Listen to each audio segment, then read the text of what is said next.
What you've also said in the past is that there is a right to resist.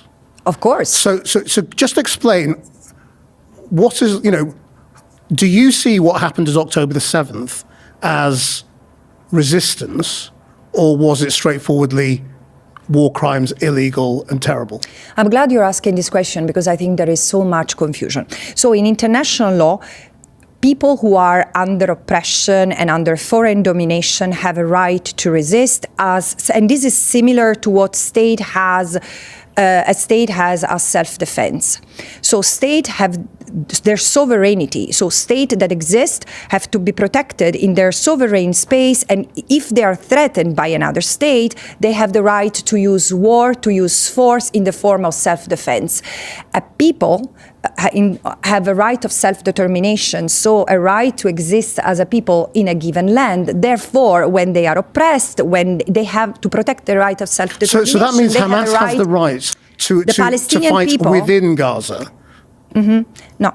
Again, you are taking me to a space which is not the right framework, because you are talking of Gaza as if it was a standalone entity. No, Krishnan. The Palestinian people have the exclusive, recognized right of self-determination in the little that remains of their land, the Gaza Strip, the West Bank and East Jerusalem, which Israel is unlawfully occupied. And let me remind the audience that in July last year, the International Court of Justice has ordered Israel to withdraw its presence from the occupied Palestinian territory entirely, totally and unconditionally, the military presence, to dismantle the settlements and to stop controlling the Palestinian natural resources. This is an obligation that has implications also for the UK, which means there shouldn't be any recognition of what Israel does in the occupied Palestinian territory as legal, including the exercise of what you are calling self-defense. This is the law.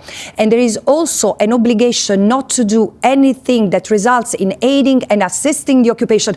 Krishnan, this is the discussion we need to have, because this is the framework in which, yes, the Palestinians as a people have under international law the right to defend themselves, to resist as a way to defend themselves as a people, which have limitations. Yeah, but what does that mean in terms of actual action? So when Hamas fires rockets, is that an act of self-defense, or is this, as Israel portrays it, an act of terrorism?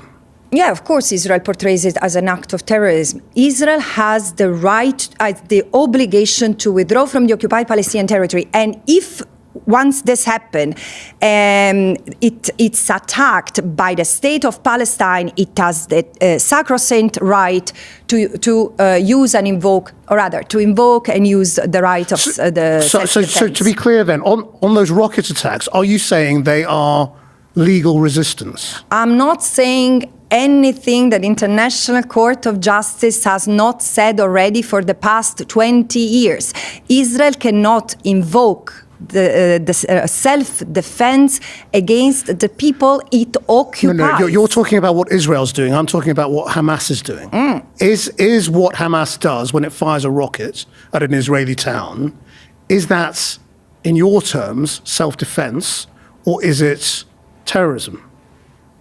It can be both. If you target civilians, it can be both. So again, an act of resistance. Well, those rocket attacks are untargeted, largely. Look, an act of resistance can be criminal and therefore should be held accountable. So those who have committed crimes against any civilians through killing, brutalization, torture, or abduction need to be held accountable. But let me tell you, under international law, an unlawful act of the resistance doesn't delegitimize the resistance, while the occupation that Israel maintains in the Gaza Strip, the West Bank and East Jerusalem is so unlawful that taints of illegality whatever it does, and it's not defensible. As the Court of Justice has reminded Israel, in many ways, the only legal way for Israel to exercise self-defense vis-à-vis the Palestinians is to withdraw its military and civilian presence from the occupied Palestinian territory and give the Palestinians an opportunity to live free as a people.